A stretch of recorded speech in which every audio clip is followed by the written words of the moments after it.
episode of Beyond the Black Rims. I'm Mars Girl. I'm Josh Knight the First. And this is Season 5, Episode 23. Or Episode 117 if you're counting. Thank you all for being here this night. I know last week we were not on Thursday as it was Thanksgiving, and we instead had a Friday show, so to those of you who missed us last week, I do apologize. We're back now. Glad to see a number of you guys are back. Man, we're looking yellow this evening. No, turn that... We can go brighter. We can go bright, or we can go. You know what? We almost. Right. There's no fixing it at this point.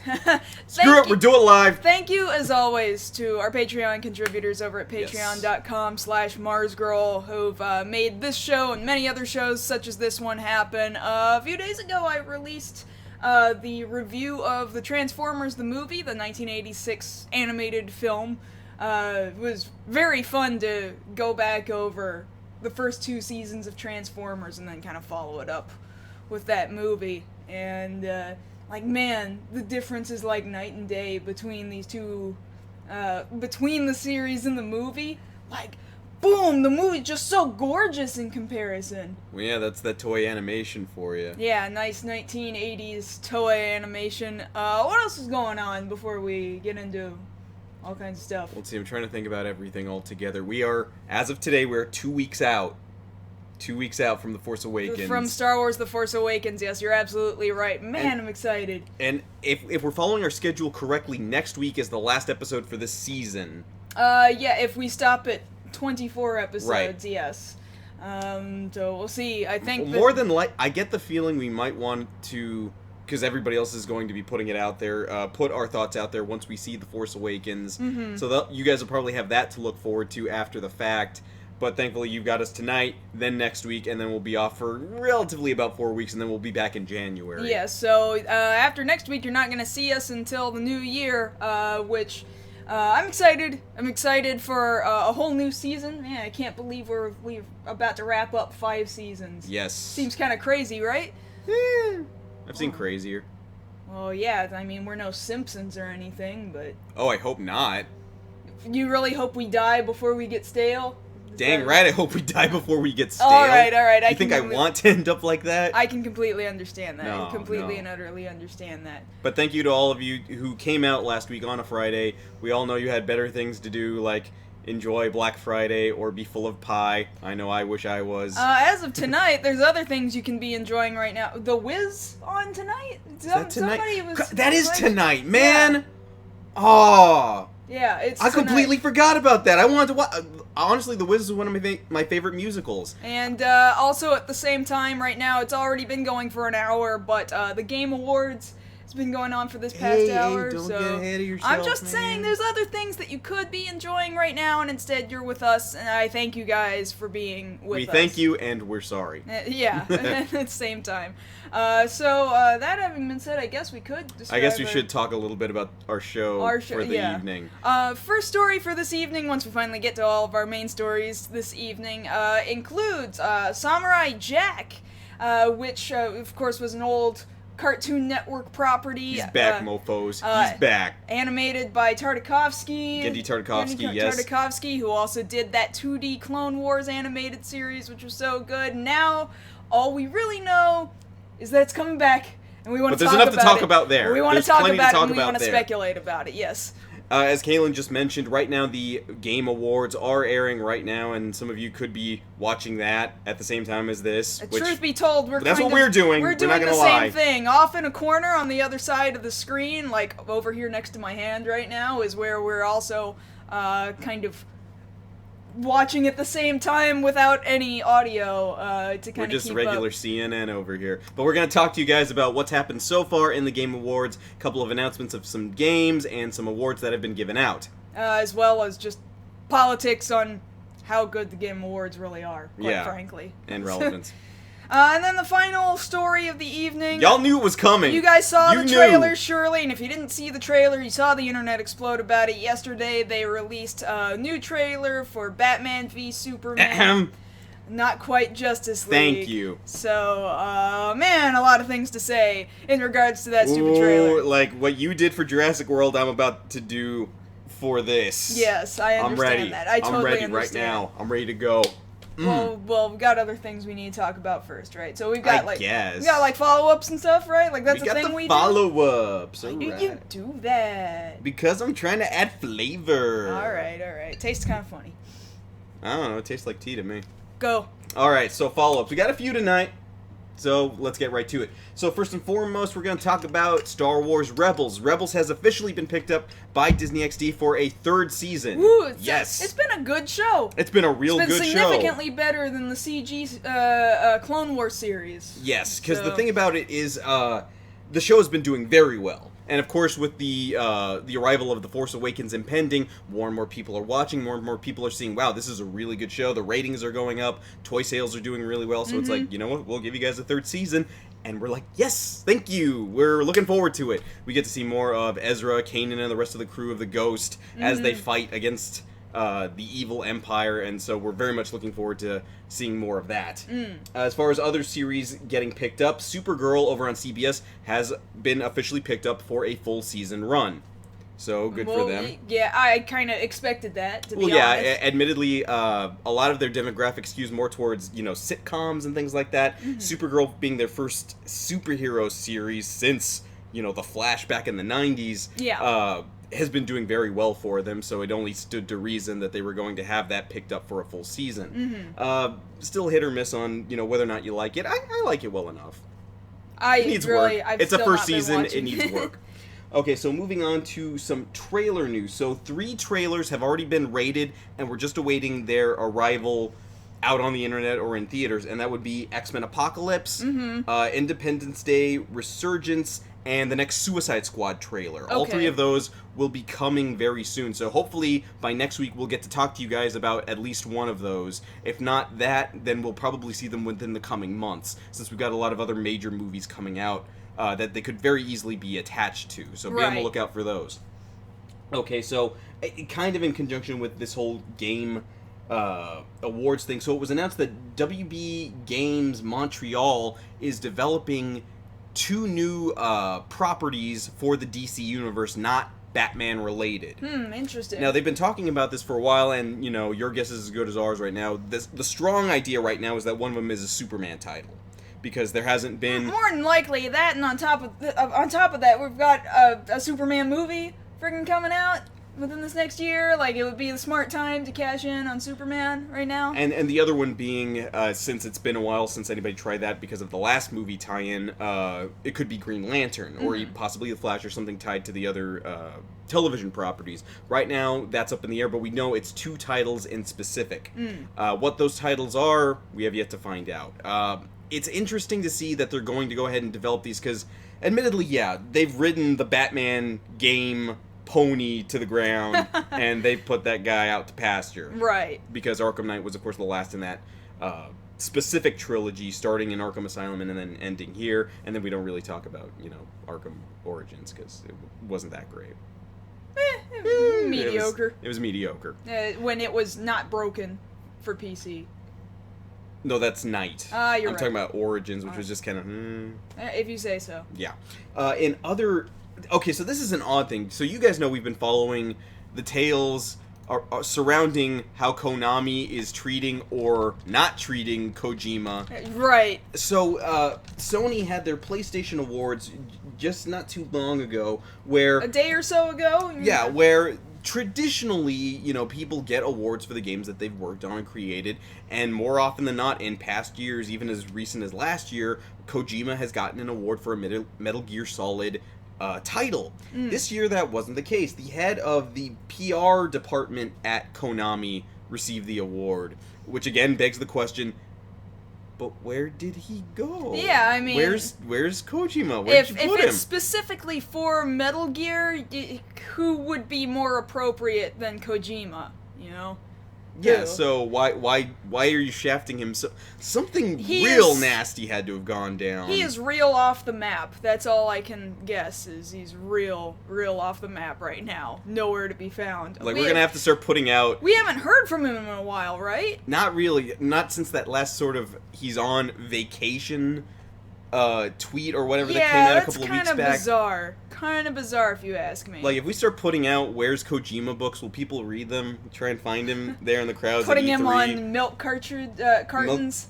Yeah, that too. On the back of milk cartons? That's entirely possible. That'll be the next Metal Gear Solid title, Finding Kojima Hidden Away Somewhere. Mm-hmm. More than likely in a cardboard box. Okay, so let's see what's next up on this. Okay, so we got a new picture from the Marvel Universe, specifically from Captain America Civil War, of the Black Panther. And here you can see the costume here, much better rendition than we've seen of just some art. And we are looking this way, and the picture is over here. Yeah, it's kind of funny. We have to pretend like we're doing. Look. Well, yeah, it's here to you guys, but to us it's over here. Yeah. But you look at this thing looks gorgeous. Like, I really love, the extra lines that they put there on the mask.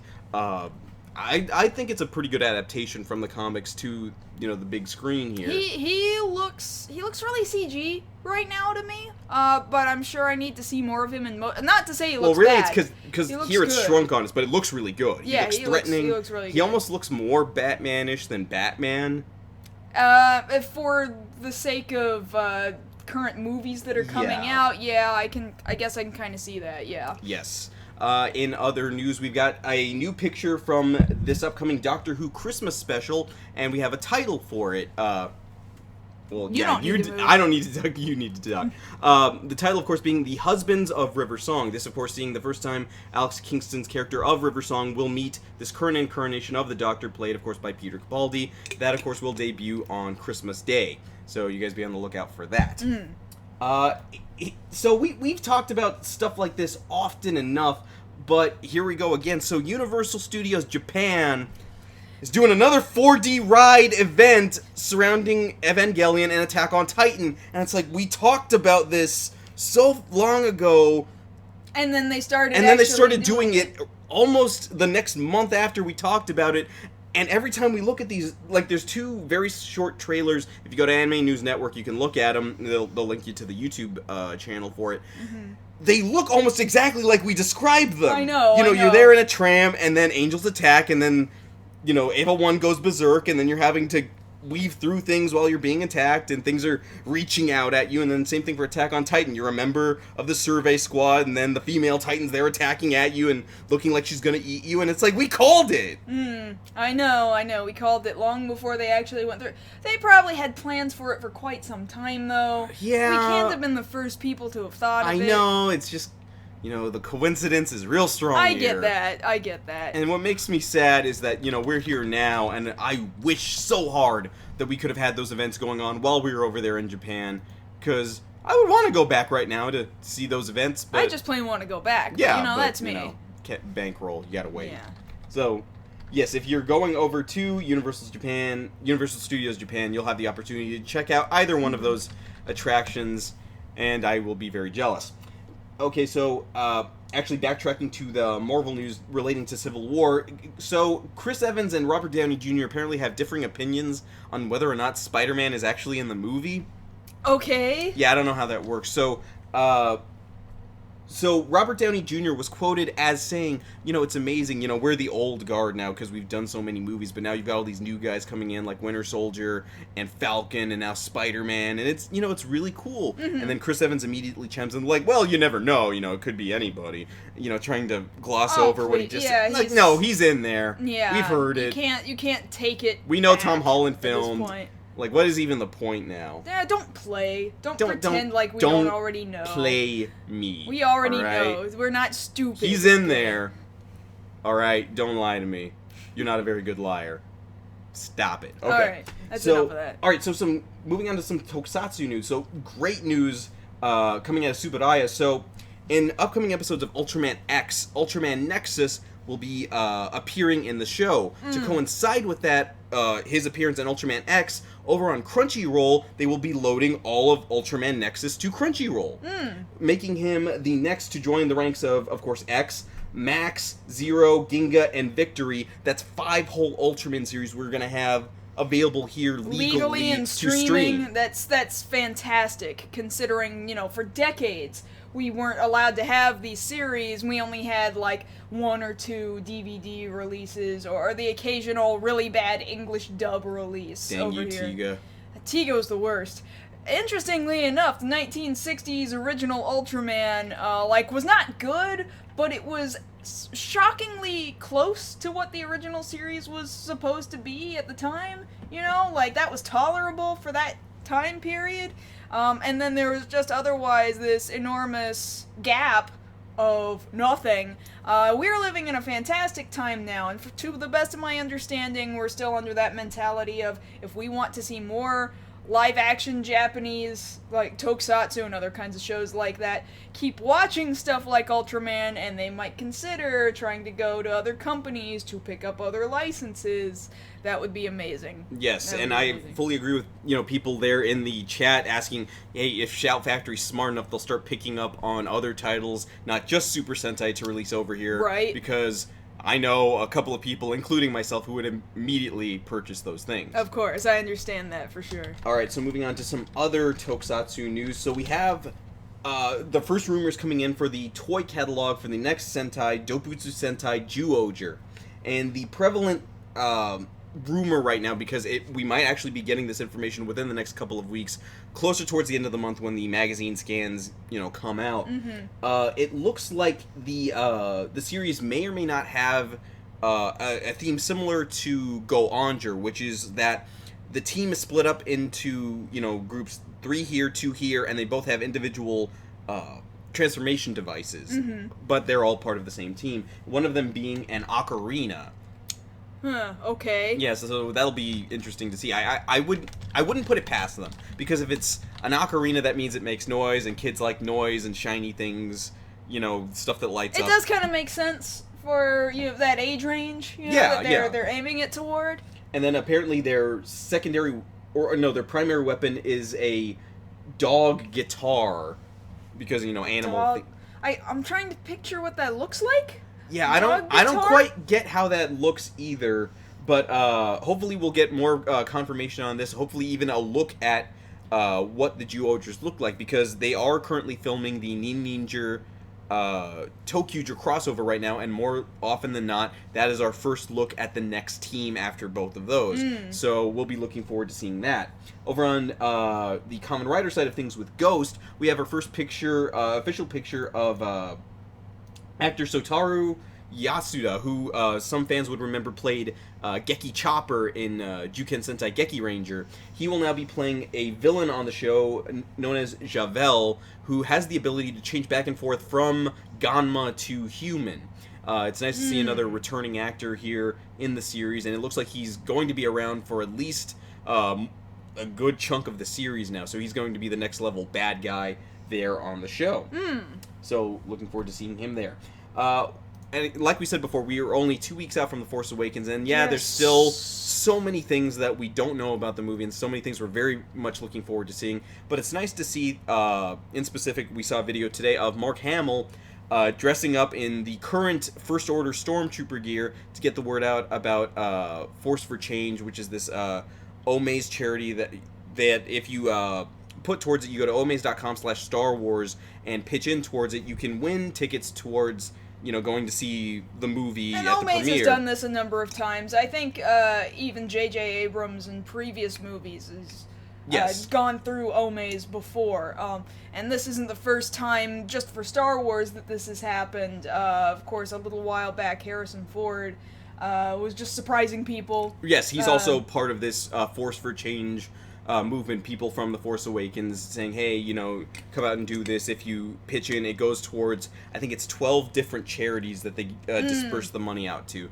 So it's for a good cause. If you guys want to check that out, omaze.com/Star Wars. So go check that out. Yes. And the last follow-up we've got for the evening is kind of an interesting one. So you guys might remember that we talked to you about the Dragon's Lair Kickstarter that didn't really make it. No, in fact, they canceled it like a day or two before it went all the way through. Because it definitely looked like they weren't going to make the goal. Well, let's also be honest. Their balancing of their reward tiers was pretty bad, quite frankly. And I had donated towards it, and that was purely based on I actually believe in the final product of what they wanted to release, but it didn't mean that I necessarily agreed with how they were going about it. So they canceled it, and now, just here on December 1st, just a couple of days back, they relaunched their campaign under Indiegogo, have completely reworked all their reward tiers, and so far it seems to be working for them, because they're only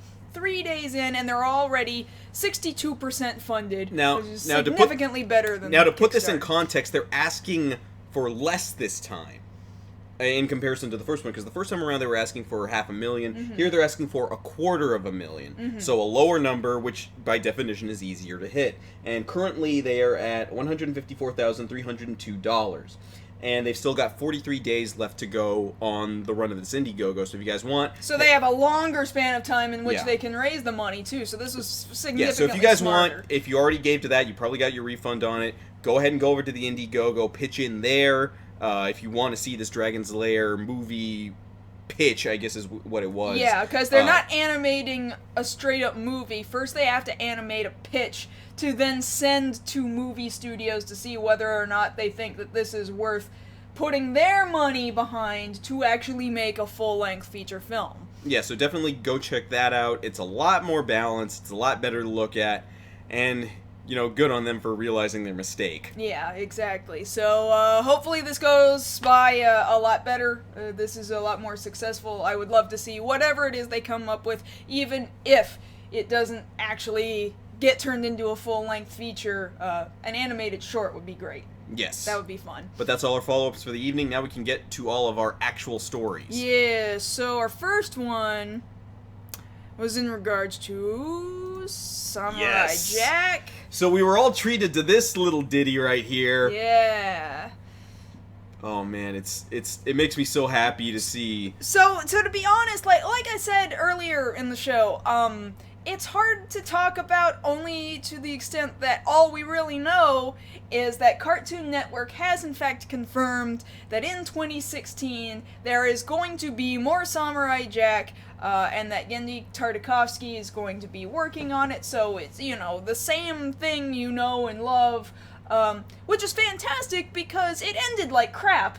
It was great, and then it just stopped. Yeah. Just stopped. One of the great tragedies. A movie, but, Well, you see, the thing is, for many, many years, fans have been aware of this, that Genndy Tartakovsky wanted to, in the back of his mind, he never really got around to it because he's working on other things. Most recently, he's worked on the Hotel Transylvania movies, which have been doing fairly well at the box office.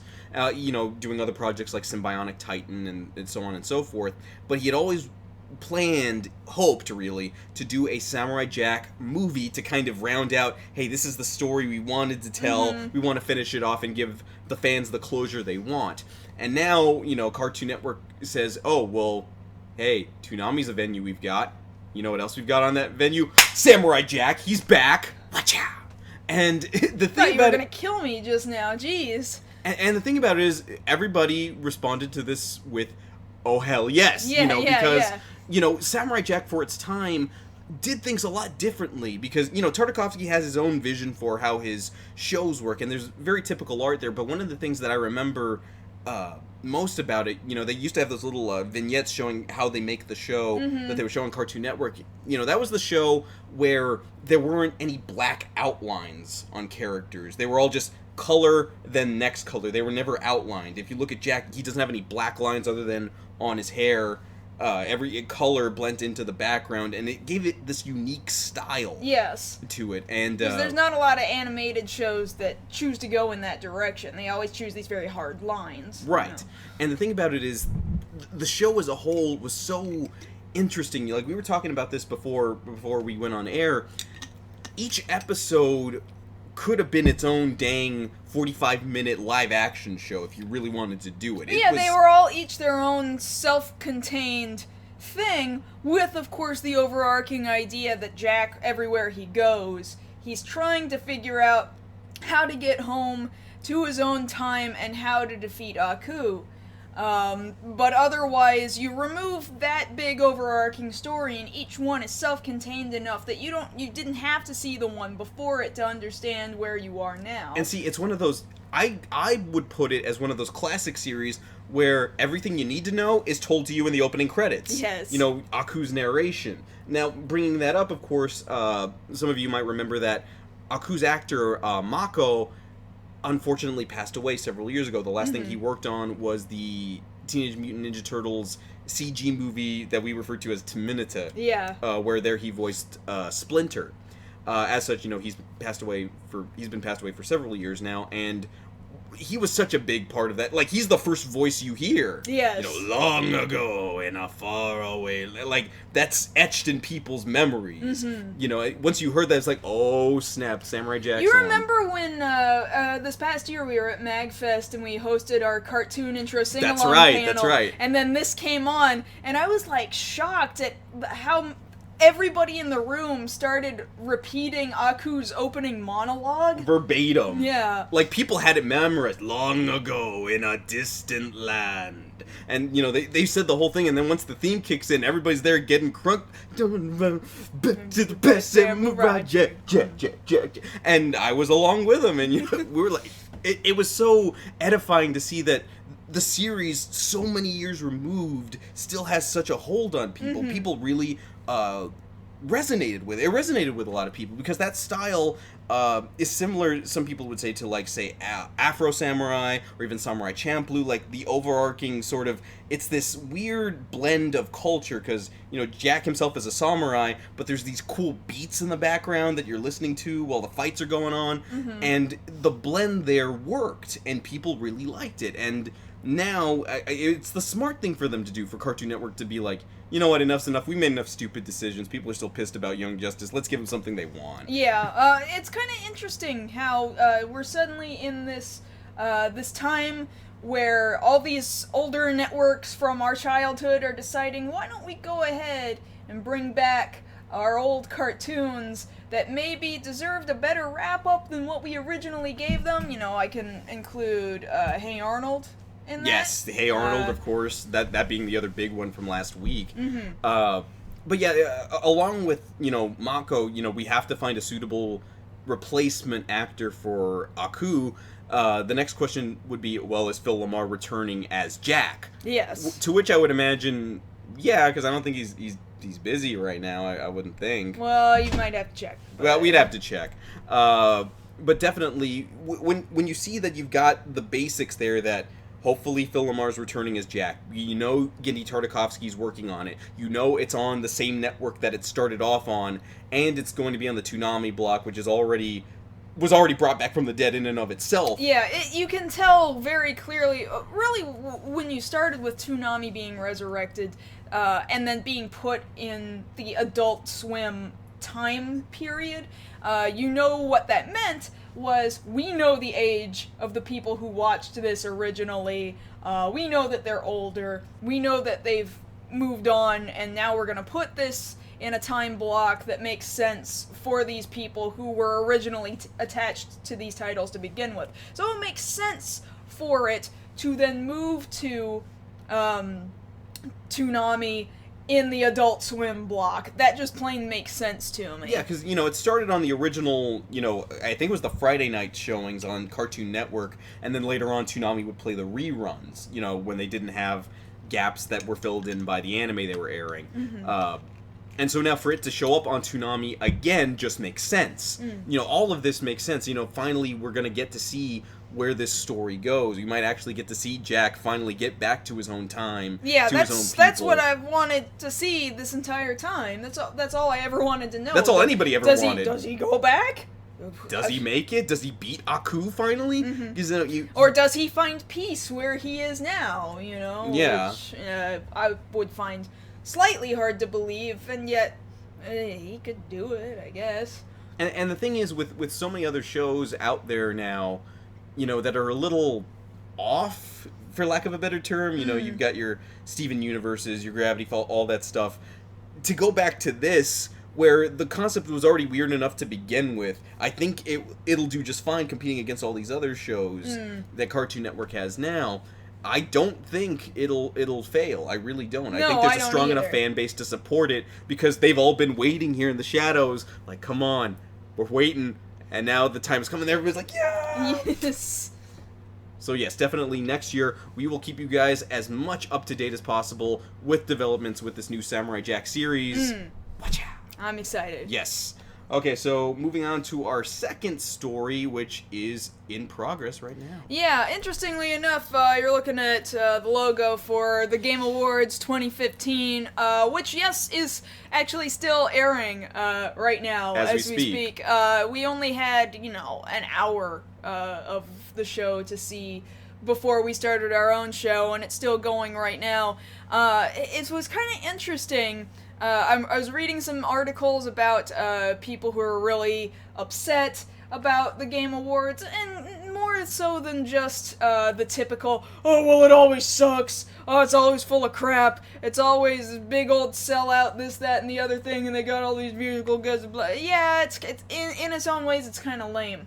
Past that, because you realize it spun off of Spike TV's Video Game Awards when they used to be called the VGAs, and yeah, those were some of its darkest days. Oh my God! Not to say it's much better now, but apparently, reading articles from, say, Kotaku, who they're currently not participating in the voting of games, not because they didn't want to, but apparently because they were legit too busy to do so. But it turns out there's only like a couple of female voters within the Video Game Awards, and there's like a panel of like 30 men, and a whole bunch of people are really upset about it. It was a very disproportionate number. Yeah, very, very disproportionate number, and so a whole bunch of other people who work in the video game industry, Killscreen is a media production company who has removed themselves. Keith Stewart, who works within the video game industry, has removed himself from voting. So, some people were legit disturbed enough that they decided just not to participate in it at all, which I guess kind of good on them. As I was watching the pre-show, they were showing some opinions of a handful of women. It looked like they wanted to put on a good show to include women on screen, and they've been doing that so far all throughout the show, but to not include them in the actual voting of games is perhaps a bit misleading, I suppose. Well, because it's a bit foolish to think to not have a more representative number there, because at this point in our history, there are more female gamers than there have ever been. Mm-hmm. At that whole myth of, oh, gaming is a dude thing, no, that's most of the gamers I know are female. Yeah. That's just a fact, for me anyway. But to have them more, equally represented, I think that's just a smart thing. Even if you weren't trying to be dickish, you just might want to cover your butt. Yeah. Just to be on the safe side. To me, that's a no-duh thing. Cover your butt. Yeah. When you're doing that. And as I'm watching the Game Awards, some parts of it, yes, do still seem kind of hokey. We're including musical artists that, to me, I don't understand why they're attached to the Game Awards. I had never heard of this group called Churches before tonight. They're I might have heard of them in passing. An international band, and they presented one of the awards as well. And well, good for them. And apparently Deadmau5 is going to be performing. I know Deadmau5. Yeah, I know Deadmau5. But it was kind of funny. They interviewed him in regards to playing Star Wars Battlefront, and the lady's like, "So how are you liking Star Wars Battlefront back here?" And he's like, "Oh, it's good. But, it would have been better if my mouse sensitivity wasn't turned up way too high." He griped about it there in the green room, and she's like, "Yeah, but the game's really good. It really feels like..." No, if I was in... No. It really feels like you're in one of the Star Wars movies. And he goes, "Yeah, I guess. Yeah." And, he really was not playing along at all. See, if I was in his case, if I'm there and I'm trying to play a game and my mouse sensitivity's off, yeah, I'm gonna stop and try and fix it. Mm-hmm. You wouldn't complain about that unless they didn't let you fix that. He totally wasn't even having it. I guess I can talk about some of the games that have been awarded thus far, and then you can see whether or not you agree with it. Or disagree. Or disagree. That's why I said whether or not. Best family game so far has been Super Mario Maker. Best fighter That's easy. Best fighter is Mortal Kombat X. Best multiplayer Splatoon. Maybe. I agree with that. Maybe, yeah, because it went up against a whole bunch of other FPS kind of stuff, and to think that a family-friendly style shooter was able to take that title. Well, I think that's the thing about it, because it extends past your typical FPS mindset kind of person. And it's you can have playable fun by with literally everybody. Yeah, exactly. Everybody could play it. So I guess I do understand that. Best mobile handheld was Lara Croft Go. Go where? Go away. Okay. Then they had other things that the community did vote for. They were mostly esports related, the best esports team and the best player. There are people that I really don't keep tabs on, so that was kind of hard for me to feel emotionally attached to those things. Most anticipated game of this year is No Man's Sky, and I heard they had pushed that back a little while back. Yeah. And so I can see people really going, all right, where is it? We were real hyped about it before, and now you're making us wait. Yeah, but you think about it, most anticipated game, No Man's Sky, a game that we do all agree will eventually come out, unlike some other games which shall not be mentioned right this second.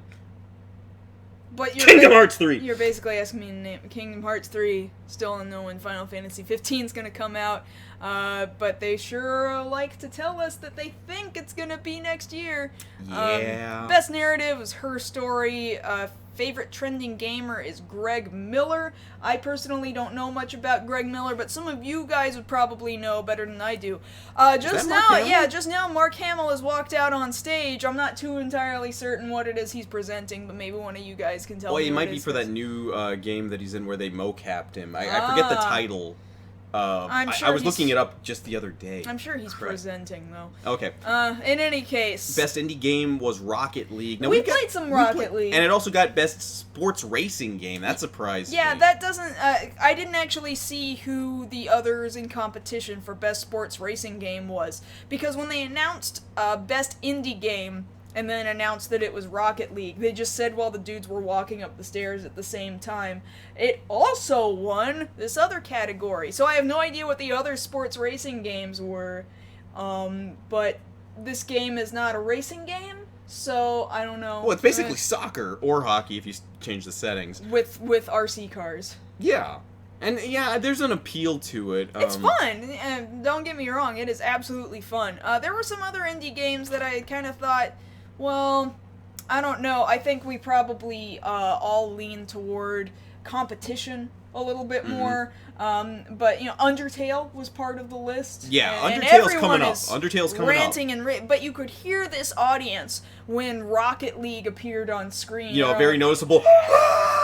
So everybody loved Rocket League. Well, I guess the appeal, too, with Rocket League is kind of the same thing as Splatoon. Anybody can play it. Yeah. We got other things like Developer of the Year was CD Projekt Red. They worked on The Witcher 3. Best Art Direction is Ori and the Blind Forest. It's a very I'm kind of mad at myself. I game. didn't pick it up on last week's Steam sale. Yeah. They had discounted it there. Currently, they're about to award Best Action Adventure Game, so we'll be able to announce who that is in just a second. It was interesting. The Game Awards are known also for world premiere. World premiere. Just dropping in. So there have been a ton of these world premieres. We've seen things like Telltale Games apparently is coming out with a new Batman game. And I'm like, I'll sign up for that. Yeah, because... so we haven't seen much about it. It just saw really some drawings is really all we've seen on it. But the thing is, Telltale is doing very well with all of their different kind of... How would you describe them? Like adventure? Not really adventure in the traditional sense. Not exactly point-and-click-ish, although they have included some remake point-and-click kind of games. But yeah, they're a little adventure-y. Yeah. Yeah. So I'm very much looking forward to what Telltale does, because Telltale is very good at what they do. They tell a tale. They tell a story.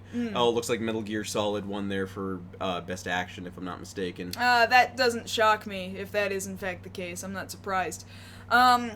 It's also interesting, there was this announcement of some sort of E-League broadcasting of esports on TBS sometime this next year. So we're gonna be watching a whole bunch of people. Yeah, Metal Gear Solid 5 Phantom Pain just won for Best Action Adventure Game. Okay. But TBS is going to be broadcasting esports. I don't entirely understand how that works yet, but if that tells you anything about how pop culture it's become, how mainstream this kind of gaming, this kind of competitive gaming is becoming, for it to be put anywhere near, let's say, poker, which gets televised, Well, see, this bowling sometimes Well, see, gets this is the thing I'm saying. They put it on TBS because they don't want to risk anything.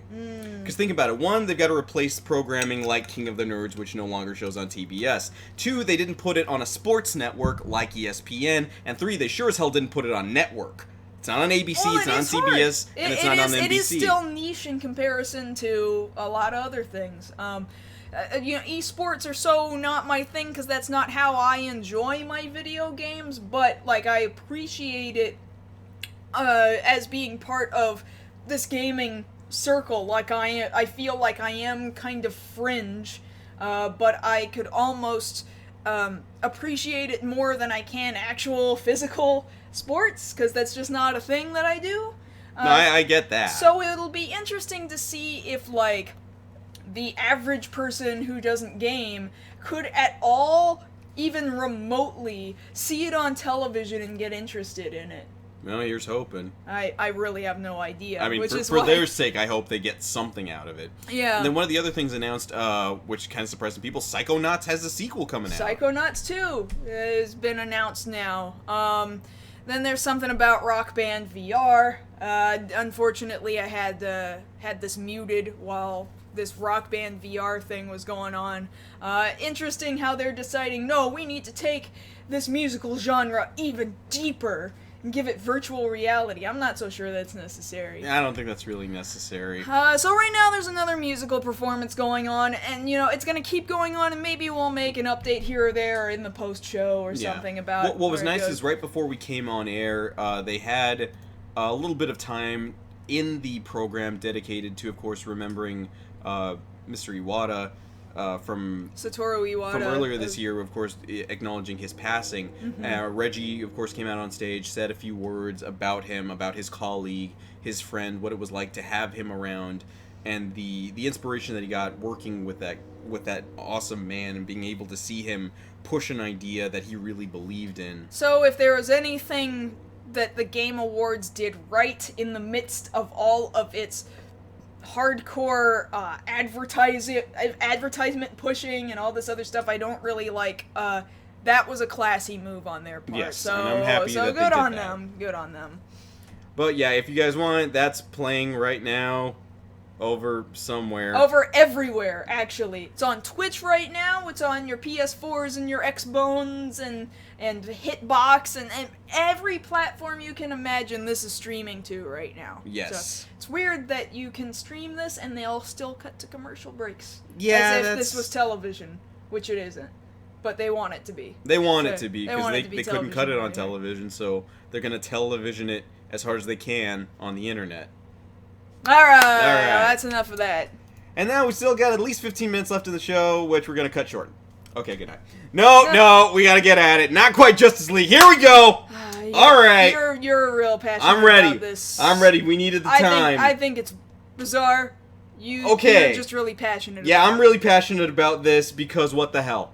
What the friggin' hell? By this point, a lot of you guys might have seen, we talked about it last week on the show, that Monday night on Gotham, during their fall finale, they put out a very short teaser of footage from Not Quite Justice League, which is the title we gave to Batman v Superman Dawn of Justice.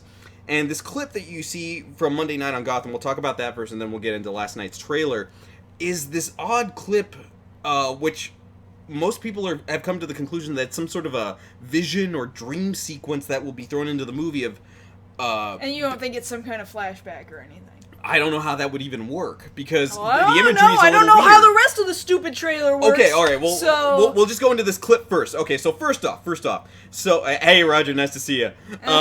He's been in here this whole time, so... No, yeah, but you had the notes up so I couldn't see the chat. Okay, so first off, this clip, so Ben Affleck as Batman is tied up in this underground bunker somewhere with a guy on either side of him, and he's trying to figure out where he is. Teaser, this right? is just that teaser. Yeah.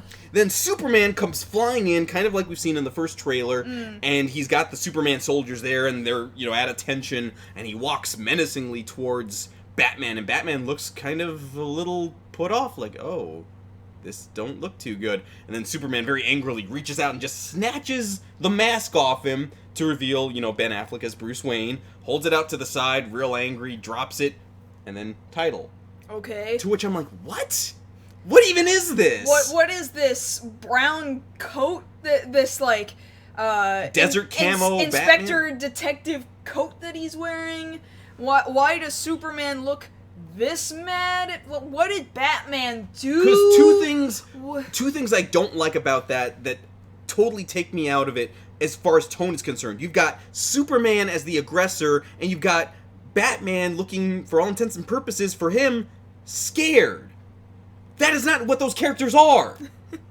Batman is usually the aggressor. Superman's usually the guy trying to keep it on, keep things pretty level. But even then, we already knew their characterization was boned from the get-go in the last movie, which leads us to last night on Jimmy Kimmel. So last night, Ben Affleck was there on Jimmy Kimmel Live to premiere this new 3-minute long, thing, and I'm gonna play it right now for your own sake, for my own sake, just to run through it with you guys. So I'm gonna break it down bit by bit. So we start off. I'm gonna listen to this. This is hilarious. All right, so we're looking at this. First and foremost, at 7 seconds into this thing, Bruce Wayne is driving himself. All right, in a movie that has Alfred. Yeah, where the hell is Alfred? 2, what the hell is he driving? He's not pulling up in a Rolls. It's some British car of some kind. Looks kind of nice. He's allowed to have that car. He's allowed to have cars. That is the one thing I don't understand what you're bitching about. Okay, so. It's just a personal thing. I figured he'd be in a Benz or something. Something a that, little more expensive, a Rolls, something. Point being, why is he driving himself? Why the hell is he driving himself? Why is Alfred not driving him? And then this cliched, Clark, who is that? Oh, you must be new. That's Bruce Wayne. And then the stupid music sting right there. It's like this crazy sexual tension just started right there. And I'm not typically one to point out, like, oh, let me shove in your face my OTP, because I'm, like, not like that even remotely in the slightest. But, boy, did they paint this trailer this way. Like, they're so mad at each other that they need to get it out with angry sex right from the get-go. From the get-go. Really, I have a problem with the musical stings throughout the whole friggin' thing. Yeah. Because it's very ham-fisted, the way they're trying to get across. Do you see the tone that we're going for? Do you get the story we're trying to tell? And so we go into this next part where Bruce walks into this gala of some sort, and he has this conversation with Clark, Clark introducing himself there, and for my money, it's actually the best part of this trailer, because really, they should have skipped all that, sexual tension stuff there with, Bruce, Clark OTP, and started right with, hi, Mr. Wayne, and Clark Kent, start there. Because this conversation should be what a conflict with them could be about, Clark asking him, what do you think about the Bat Vigilante? And of course, he has no idea at this point. He's asking the Bat Vigilante. And they have this conversation about, Clark's civil liberties are being threatened. People are afraid in your town. To which Bruce immediately shoots back, oh, you're going to get after us about a vigilante going around? That's kind of stupid on your part. I'm paraphrasing, of course.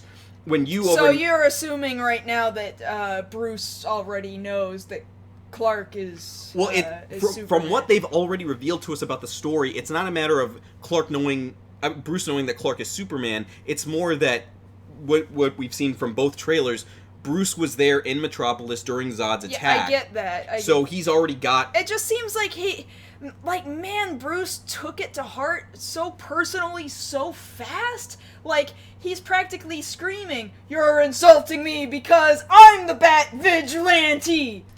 Perhaps. Is what it's kind of. What's nice about it is, Clark tries to, he basically, Bruce takes a shot at Superman, to which Clark, who he, at this point I assume doesn't know he's Superman, says, not everybody shares your opinion, Mr. Wayne, to which Bruce retorts, oh, well, maybe it's the Gotham City in me, but I just don't take well to people dressed up as clowns. Which, of course, harkens back to the idea that in this universe he's already lost a Robin. And cementing, whether you guys didn't want to believe it or not from the last trailer, no, we're definitely saying that the Joker killed a Robin. Yes. We don't know which one, but odds are, hopefully they did something right and it's Jason Todd that's dead. Mm-hmm. Hopefully. And then the tension is fine right there. You know, them looking at each other so angrily, maybe even passionately. And then whatever tension has built up in that scene is immediately torn down by friggin' Lex Luthor over here, kid genius, shoving in your face, oh, Bruce Wayne meets Clark Kent. This is great. I love getting people together. How are you? Oh, nice grip. Don't get in a fight with this guy. You see what we're saying? You see? Because he's Superman and he's Batman. You get it? You get it? And they're gonna fight! And it's man, screw you, Eisenberg. Like, what the... Who allowed this? Warner Brothers. No, I mean, like, who allowed this?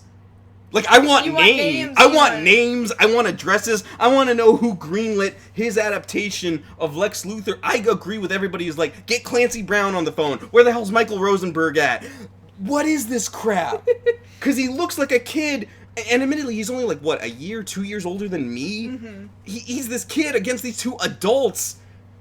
Like, you don't... Yeah, he's way too young, especially Batman looking as old as he's looking there. Yeah. He's way too young to be having any sort of beef with these men who are like, kid, go home, the grown-ups are talking. That's what I'm hoping they say, but, you know, Bruce has to say, Lex, and then look away, like he's getting ready to laugh. That's the impression I get. Like, how do I... Like, I'm so happy I'm Batman. I'm so happy I'm playing Batman, but who is this kid? Like, what even? And, you know, the trailer goes on. We see a lot of other imagery that we've seen before of Batman at this hearing, more than likely answering for the destruction in Man of Steel. Mm-hmm.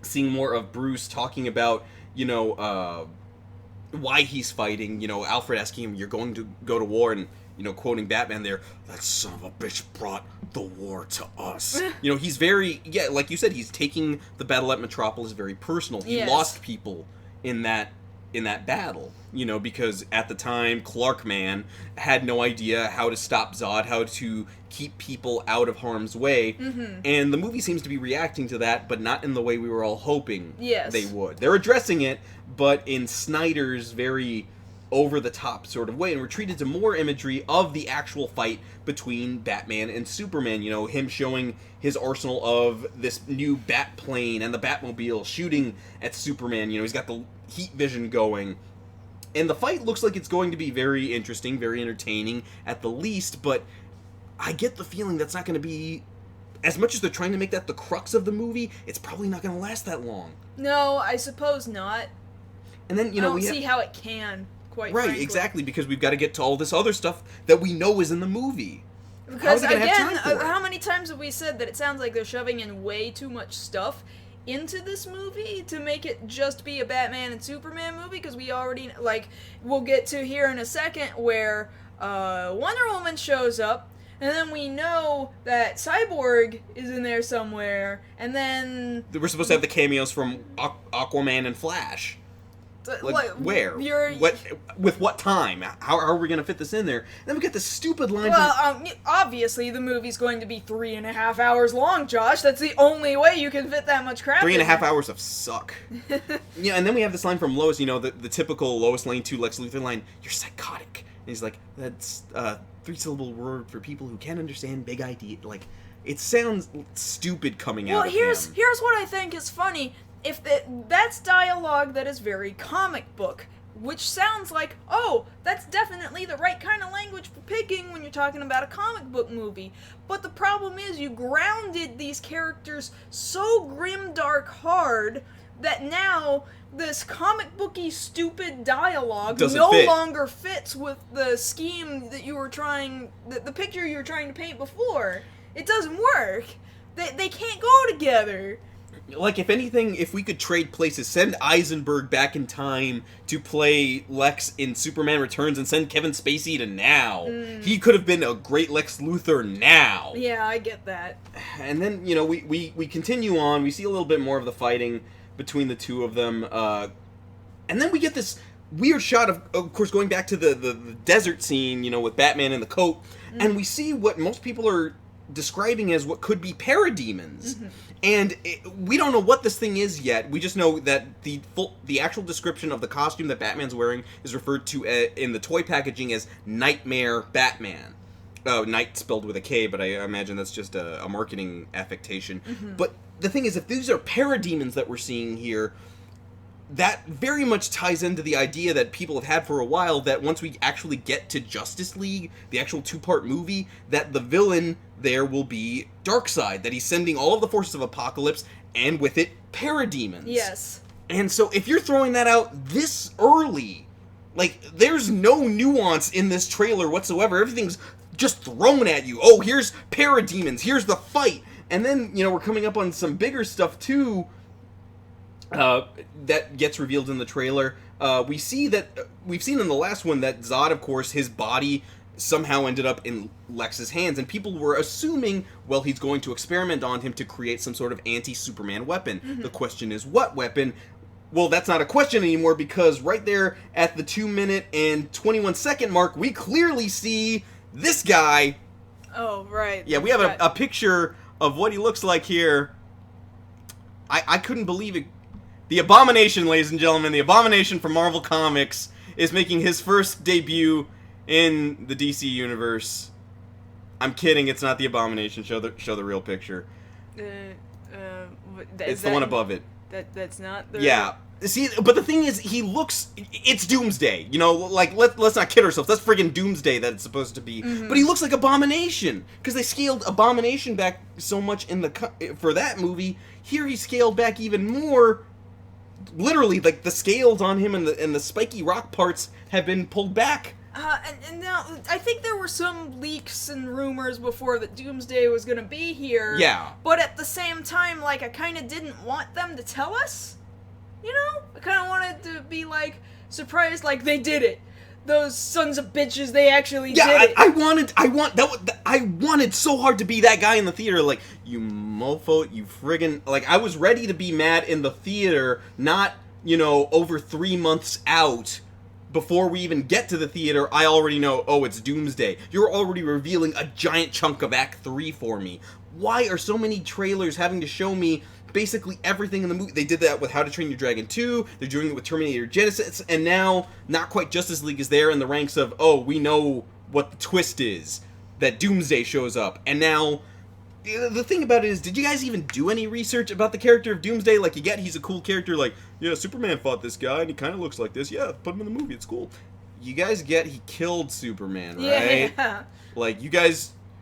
You told me you were telling the story of a modified Dark Knight Returns, but you're gonna tell the Doomsday story?